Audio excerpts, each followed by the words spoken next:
A closer look illustrates how the use of light therapy with infrared diodes can help promote the healing process in the body. At the basic level, all cells in the body have a miniature power plant within called the mitochondria. This is where our cell's energy is produced. The technical term for this energy is called adenosine triphosphate, or ATP for short. ATP is formed from oxygen and glucose, both of which are carried to cells by blood flow. Patients with neuropathy often have decreased blood flow, which means all cells, including nerves, are not receiving adequate amounts of oxygen and glucose. Therefore, the mitochondria cannot manufacture normal amounts of ATP. Nerves, most commonly in the extremities, sense this lack of ATP production by sending pain signals to the brain. In some cases, a lack of sensation rather than pain is the chief symptom, and this is the main reason for falls. Because the mitochondria are very sensitive to light, infrared light therapy can stimulate ATP production in the mitochondria.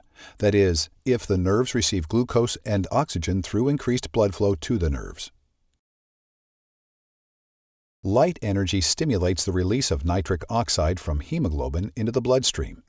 When nitric oxide is released from hemoglobin, it enters the muscle cells in walls of the blood vessels. The muscle cells relax as the blood vessel diameter enlarges, allowing more blood to flow through the vessels. Increasing nitric oxide levels in the body offers a host of benefits. These can include anti-inflammation. Inflammation occurs when oxygen levels are too low, so increasing blood flow via nitric oxide reduces inflammation. Tissue regeneration. Tissues that need to heal require oxygen, nutrients, ATP, and growth factors. Nitric oxide provides an environment for enhanced healing. The key to accomplishing this? Better blood flow. Pain reduction. Pain occurs when oxygen levels at the nerve are too low. Think of how painful your finger becomes if you wrap a rubber band around it. The rubber band cuts off blood flow, thereby depriving nerves and other cells of oxygen. The pain recedes when the rubber band is removed. Increased localized circulation. Nitric oxide is increased locally when light energy is applied to any specific site. Along with it, blood flow increases at the same point. Light is composed of photons. Photons are quantum units of energy. A photon emitted at a specific wavelength or color contains the same energy irrespective of the source.